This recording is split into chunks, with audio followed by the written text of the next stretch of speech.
Y bien, estamos con Enrique Cornejo, ministro de Transportes y Comunicaciones, a quien hemos invitado en principio por el tema del Muelle Norte y la medida cautelar planteada por DP World, que es el concesionario del Muelle Sur, quien empresa que ha conseguido derecho a participar en la concesión del Muelle Norte, gracias a un juez que efectivamente ha amparado esta solicitud.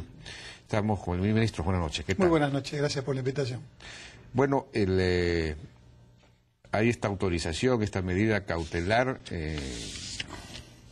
amparada en el derecho a la no discriminación, pero el Ministerio ha presentado una queja, entiendo, el procurador del Ministerio, una queja ante la OCMA. Ahora, sin embargo, podría decirse lo siguiente, ¿no? Cuando DP World presentó, esto se origina en una iniciativa privada que presenta DP World en su momento, hace ya 1 año y medio, 2 años, siendo ya concesionario del Muelle Sur, para encargarse también del Muelle Norte, para invertir en el Muelle Norte, y el gobierno se demoró muchísimo en responder, y en ese momento no había ningún impedimento para que una empresa como DP World pudiera también hacerse cargo, es decir, no había ningún impedimento.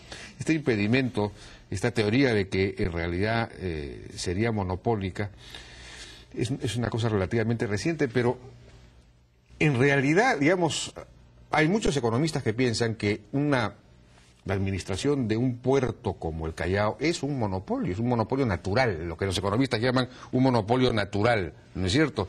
Y en un monopolio natural, digamos, la empresa que tiene el monopolio natural es más eficiente que si hubiesen 2 o 3 empresas, por fenómeno de escala, por economía de escala, ¿no? Entonces,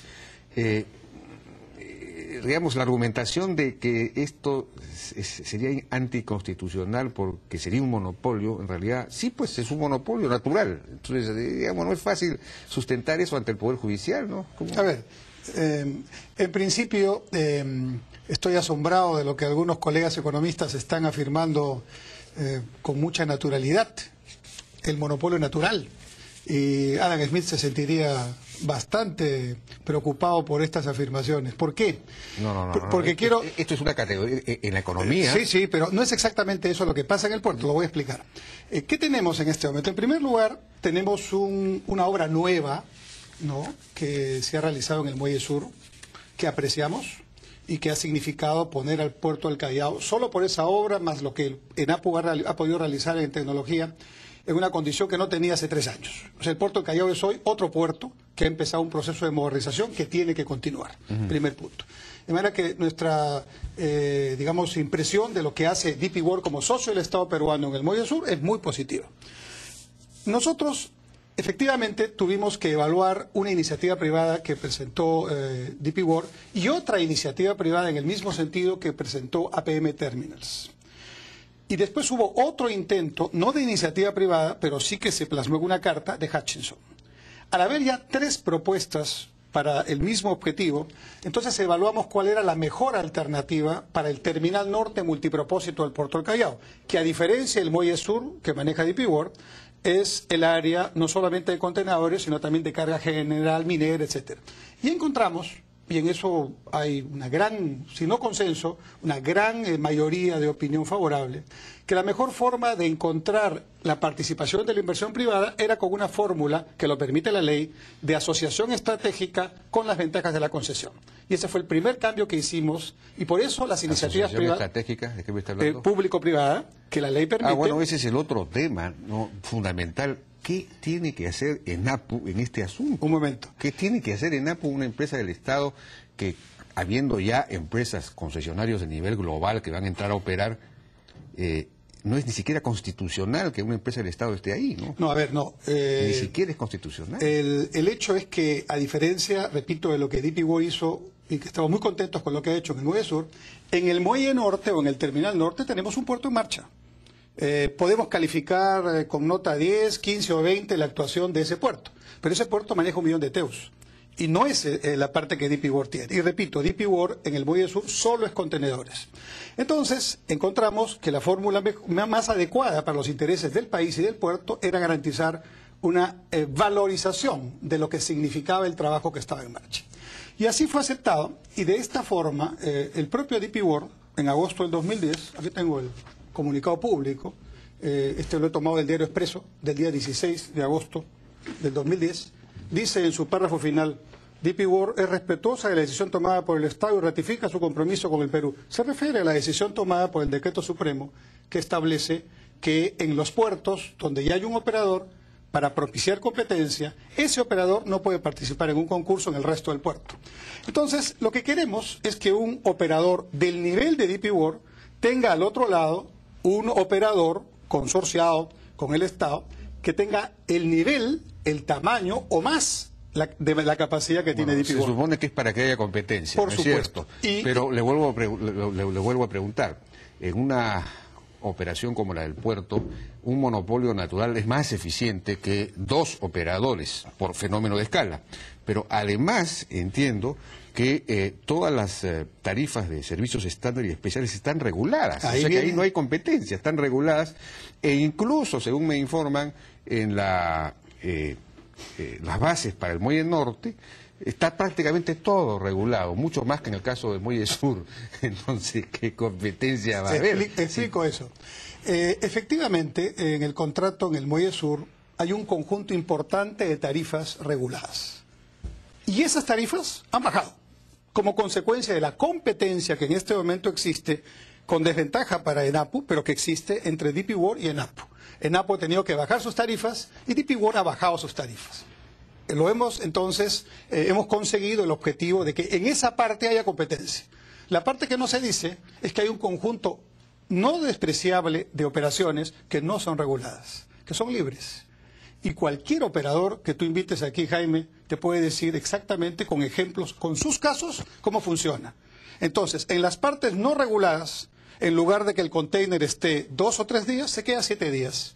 Entonces, lo que no ganas por el costo, en principio teórico de la tarifa por día, lo ganas por los días que obligadamente tiene que estar. Debe ser por eso que en el caso del Muelle Norte, en las bases de la concesión están ya regulando prácticamente todo. No, lo que hemos hecho es apreciar nuestra propia experiencia en el caso de Paita.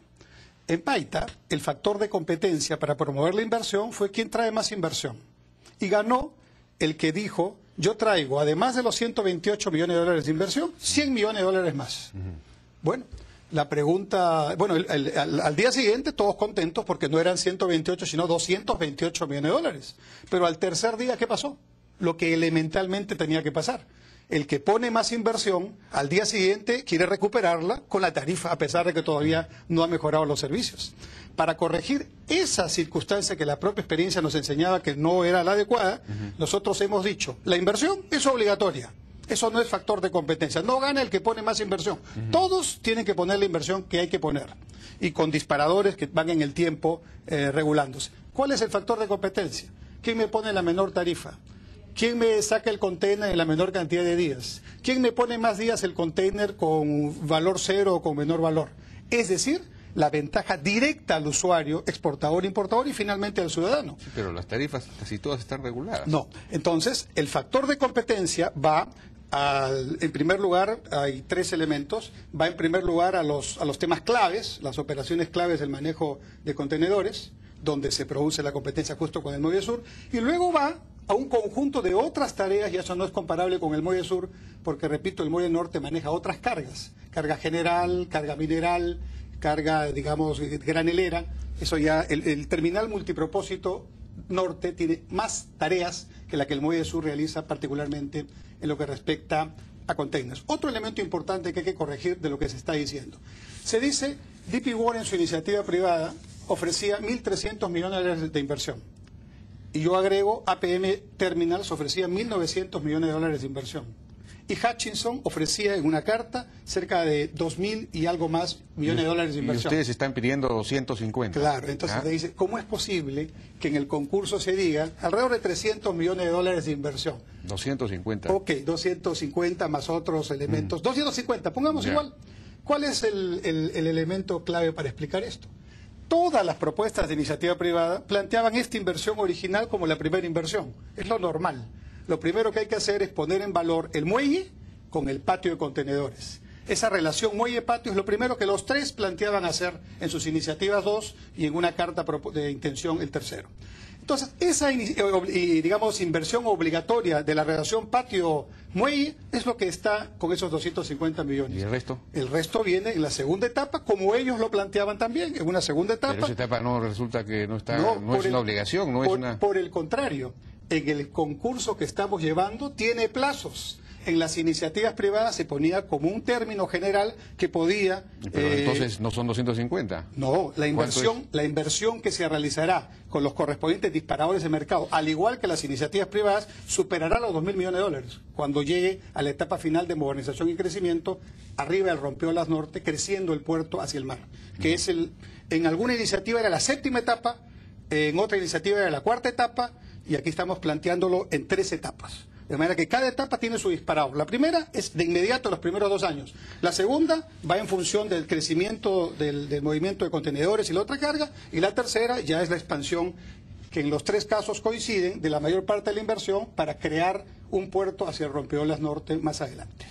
Bueno, el otro gran tema es el asunto de ENAPU. ¿Qué hace ENAPU? Entiendo que un porcentaje importante, el 16.5% de las utilidades del concesionario del Muelle Norte, ese 16.5% va a ir a ENAPU. ¿Va a ir para qué? Va a ir, en primer lugar... No, pero la pregunta es... En realidad va para el Estado. ¿Qué tiene que ver ENAPU ahí? ¿Por qué ENAPU tiene que ser socio de una empresa? Además, ¿por qué del Muelle Norte y no del Muelle Sur? Esto perjudica en realidad a la empresa que maneja el Muelle Sur. Eso entre otras cosas. Pero, digamos, si ya tenemos 2 grandes concesiones, 2 grandes empresas de nivel global operando todo el puerto del Callao, queda sobrando por completo ENAPU. ¿Qué sentido tiene que esté ENAPU ahí? Puede estar quizás en otro puerto del Perú, en fin. ¿En qué sentido tiene una empresa estatal ahí? En lugar de reforzar, digamos, al regulador, a OCITRAN, darle dinero, estamos dándole dinero a una empresa estatal, que no tiene sentido. Respuesta. Si la preocupación es qué hace ENAPU si el gran operador justamente viene para competir con el otro operador que es Dubái de igual a igual, la respuesta es el otro operador, este socio que estamos buscando en el Terminal Norte, vendrá a hacer su tarea como lo tenga que hacer. ENAPU representa al Estado por el valor de los activos que existen. Aquí no queremos repetir lo que ocurrió en otros procesos de privatización o de participación de la inversión privada, donde empresas que estaban en marcha tuvieron cero de ingreso por el reconocimiento de empresas en marcha. Todo empresario consultor que hace un análisis de una empresa sabe diferenciar el valor de una empresa en libros, el valor de una empresa en marcha, el valor de una empresa que tiene rentabilidad 1 o 2 o 10. En este caso, repito, tenemos una empresa en marcha que le podrás calificar en su gestión aprobado o desaprobado. Pero eso, como Estado, tenemos que ponerlo en valor. Eso es lo que se pone en la mesa. Y el Estado recibe por eso un dinero que no va a ENAPU solamente, va a ir, entre otras cosas, a cubrir algo que está pendiente digamos, de solución, que es el fondo de fideicomiso o el fondo previsional para cubrir las pensiones de todos los trabajadores, incluso los pensionistas actuales. Bueno, pero esa es una deuda que podría pues perfectamente ser asumida por el Estado y no mantener en vida y repotenciar en realidad a una empresa que en este caso no tiene sentido ni siquiera constitucional, porque según la Constitución funciona el principio de subsidiariedad, es decir, si hay empresas privadas que pueden hacerse cargo de algo, el Estado no puede crear una empresa estatal. Y además no tiene sentido, es decir, es crearle una carga al operador, es disminuir a la larga la inversión, es incrementar los costos. Jaime, el Estado, ¿por qué no se hizo cargo de esas pensiones? Jaime, los 3 operadores que están precalificados en este momento en el concurso, que son Hutchison, APM Terminals y Mediterranean Shipping Company, MSC. Los 3 muy grandes, de lo mejor que hay en el mundo, junto con Dubái, están en el grupo de los 10 primeros. Estos 3 aceptan las condiciones en relación a la participación del Estado a través de ENAPU y aceptan las condiciones de la asociación estratégica. Bueno, no estoy diciendo que no las acepten. Lo que quiere decir que si los 3, o dentro de los 10 más grandes, 3 de los más importantes del mundo dicen quiero estar, es que ese no es el elemento más importante. Y que creen y están convencidos que eso no les impide actuar con eficiencia y con competitividad. Pero les vamos, aumentan los costos de todos modos, pero hay o disminuirán la inversión, en fin, hay una tasa de descuento de todos el modos. tema de la inversión está asegurado, repito, no es el factor de competencia, pero hay un tremendo error en la percepción que uno tiene de la actuación de ENAPU, que justamente es el otro tema que aparece aquí. Como ENAPU solo trabajaba al interior del puerto y no trabajaba completamente en la cadena logística que llega hasta el almacén y por último hasta el cliente final en su empresa, entonces muchos empresarios privados, y aquí está la madre del cordero, muchos empresarios privados durante años han trabajado en estos espacios extraportuarios. Podemos calificarlos de manera eficiente o ineficiente, eso es un tema aparte. ¿Qué sucede ahora? ¿Qué sucede ya con la presencia de Dubái en el Muelle Sur? Ha integrado sus servicios. Es decir, Dubái en este momento ofrece los servicios completos, no solamente los portuarios estrictamente al interior del puerto, sino los extraportuarios también. No, pero sí, pues, pero se mantienen, digamos, todavía subsiste la regulación según la cual digamos, la empresa naviera decide ese es otro tema. qué servicio usa, si el portuario o el extraportuario, de modo tal que pueden bypassear tranquilamente a los servicios integrados de Dubái, y entonces los costos se mantienen altos. Ese es otro tema que tiene que ver con decisiones de navieras que son decisiones extra país. Son regulaciones también. Pero esas son decisiones extra país que nosotros, con los exportadores y con todos los operadores, estamos trabajando y hemos logrado ya que en muchos aspectos no se produzca ninguna alteración a la competencia. ¿Dónde voy? Por esta modernización del puerto del Callao, por la ley de aduanas, que hoy tiene un régimen que se llama régimen anticipado de despacho, que obliga, y va a obligar en el tiempo a casi todas las operaciones, a que el despacho se haga en 48 horas. Con lo cual, es obvio que se está produciendo una recomposición al interior de las acciones logísticas, comerciales, portuarias, extraportuarias, que, por ejemplo, me atrevo a decir, significará en los próximos años... ¿Esto qué tiene que ver con el tema de ENAPU? Tiene que ver, porque hay hoy día 17 almacenes generales de depósito, y estoy seguro que en los próximos años habrán 2 o 3, los que necesarios, porque estos otros ya no van a tener necesidad de estar. Hay muchas otras operaciones que hoy día se hacen como consecuencia de que ENAPU no participaba en la cadena logística completa. Cuando venga el socio estratégico al Terminal Norte, hará lo mismo que Dubái. Trabajará en toda la cadena logística y eso solo producirá un efecto. Menor tarifa para el usuario, pero menores tiempos y mayor eficiencia. ¿Qué es lo que queremos? Bueno, vuelvo a preguntar, porque no entiendo qué tiene que ver eso con la pregunta, ¿qué tiene que hacer ENAPU como socia de la empresa del Terminal Norte? Es decir, ¿qué tiene que hacer? Tiene que hacer lo siguiente. ¿O es clientelismo político del gobierno, del partido aprista? En fin, ese es el tema. Me imagino que por ahí va, porque no hay ninguna razón económica ni constitucional, ni en ninguno de los dos casos. La razón es una razón económica y una razón operativa. No estamos poniendo en esta concesión o en este concurso una obra nueva. Ahí sí te daría toda la razón. ¿Qué hace ENAPU con una obra nueva donde viene el operador y hace todo, como ha hecho el Muelle Sur Dubái? Todo. Ese muelle no existía. Le ha ganado 650 metros al mar. Ha puesto cerca de 700 millones de dólares de inversión. Y todo es ganancia pura. Aquí tenemos un puerto. Aquí tenemos un espacio físico. Aquí tenemos 1 millón de TEUs que se manejan. Aquí tenemos unas grúas pórtico que son las que cambiaron el puerto, la faz del puerto hace 2 años, porque tenemos 2 grúas pórtico ahí que funcionan muy bien. Y hasta ahora los grueros de Dubái no han logrado el nivel de eficiencia de los grueros de ENAPU. En consecuencia... Pero los activos, digamos, esas cosas son del Estado peruano. Pero se tienen que poner en valor en la mesa. No son de Por acuerdo, supuesto. pero entonces, en todo caso, si usted quiere poner en valor algo que ya existe, pídale una cantidad y con esa cantidad pues paga todas las pensiones y liquida ENAPU. Pero eso y liquida ENAPU. El tema es decir, ¿por qué tiene usted que más bien revivir una empresa que ya no debería existir? Digamos que lo que estamos haciendo es poner al Estado en la mesa. El representante del Estado es ENAPU y el dinero que viene como consecuencia de ese valor en marcha que estamos poniendo en la mesa va para cubrir temas pendientes de ENAPU, cosa que todos los que están participando lo han planteado en sus iniciativas también, y también para atender otros puertos que lamentablemente no tienen la posibilidad de la participación privada. Vamos a poner de acuerdo, pues evidentemente en este Pero tema, que quede claro, por favor, que el nivel de inversión que se está poniendo en este concurso es no solamente igual o superior al que plantearon las iniciativas, sino que además lo fija en el tiempo y le da al contrario un criterio de obligación que no había. Y en segundo lugar, que queremos, y ese es el resumen de todo, competencia en el puerto del Callao, porque yo no puedo comprender cómo quienes han defendido la competencia ahora me hablan del monopolio. El monopolio es que cuando hay un monopolio natural, lo que tiene que haber es un buen regulador. El Estado, en lugar de ser empresario, un empresario más junto con otros privados, su rol es ser regulador, eso es una cosa elemental.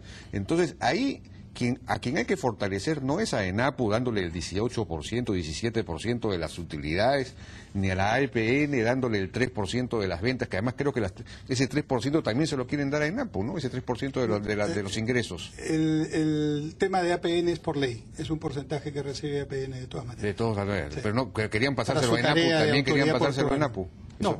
Eso no va a ocurrir. Bueno, en todo caso, ¿qué sentido tiene fortalecer ENAPU en lugar de fortalecer al organismo regulador, a OCITRAN, para que OCITRAN, frente a un monopolio natural o frente a dos empresas que igualitos pueden poner de acuerdo perfectamente, ¿no? Es decir, se necesita, hay un regulador muy fuerte. Y si fuese un monopolio natural, es decir, un solo operador, podría ofrecer los servicios a un nivel más barato por economía de escala.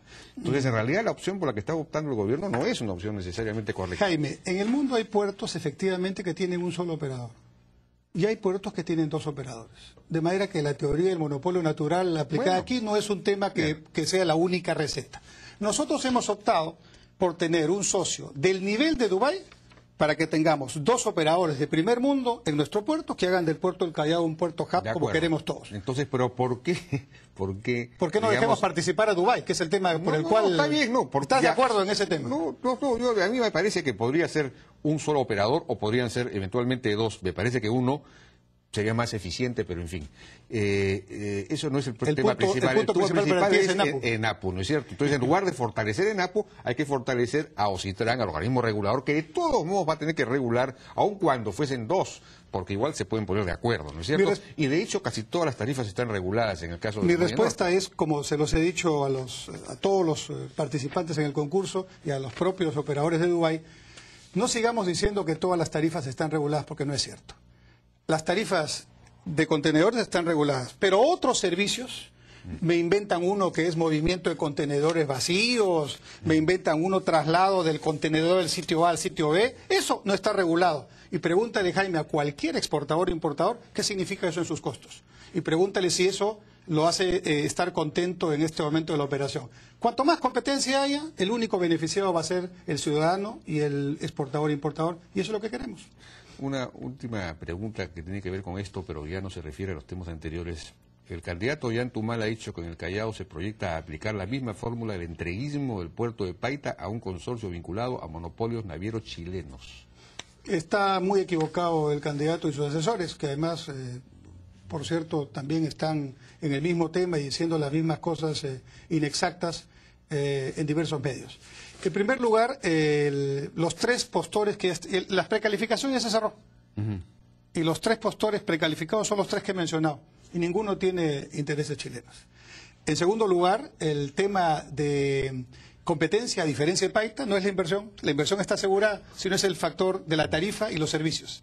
De manera que este es más bien un cambio importantísimo en beneficio del comercio exterior y de la competencia y la transparencia. Hablando del tema de monopolios, para terminar, porque nos ha ganado el tiempo. Y no hemos hablado de los autos usados. Los autos usados. Había un problema en Tacna, dos jueces han autorizado la importación. Están diciendo que la aduana, bajo apercibimiento, autoriza el ingreso de 3.500 vehículos, a pesar que el Tribunal Constitucional ya dio dos sendas sentencias y, por supuesto, nos hemos quejado. Hay que quejarse y hay que denunciarlos. ¿no? Lo he dicho con nombre propio de los dos juzgados y espero que la OCMA actúe. LAN, el monopolio aéreo del mercado interno del Perú. Ahí sí hay un monopolio prácticamente, ¿no? Hay una práctica, digamos, monopólica o por lo menos oligopólica, ¿no? Entonces, ahí el problema es, porque conocemos las tarifas, pues, estratosféricas, que a veces, sobre todo cuando uno compra el pasaje un día antes o 2 días antes. O 2 semanas antes también puede ocurrir. Entonces, ¿por qué no hay otras líneas? Hay buenas noticias. TACA ha empezado ya abiertamente a desarrollar una estrategia en vuelos domésticos y esto va a promover gran competencia. Y lo está haciendo con aviones que está trayendo especialmente para este objetivo, que son aviones más pequeños, tipo Embraer. Son aviones de 90 pasajeros, porque los Airbus y los Jumbo son aviones muy grandes. Entonces esto obliga a tener un número mínimo que obviamente no permite jugar con tarifas menores, sobre todo para algunos aeropuertos de no tanto movimiento como el Cusco o el Callao. Entonces, en los próximos meses va a haber grandes y buenas noticias en materia de competencia doméstica, y están otras líneas aéreas proyectando aviones de estos tamaños, que son importantes porque van a aeropuertos que hoy día no están bien atendidos. Star Perú ha iniciado vuelos también con aviones de este tipo, y que están incluso iniciando vuelos regionales con Acre y espero que con Rondonia muy pronto. Muy bien. Ministro, muchas gracias por su participación. Gracias, Jaime, por la invitación. Fue Enrique Cornejo. Vamos a una pausa, regresamos con el Ministro de Cultura, Juan Ocio.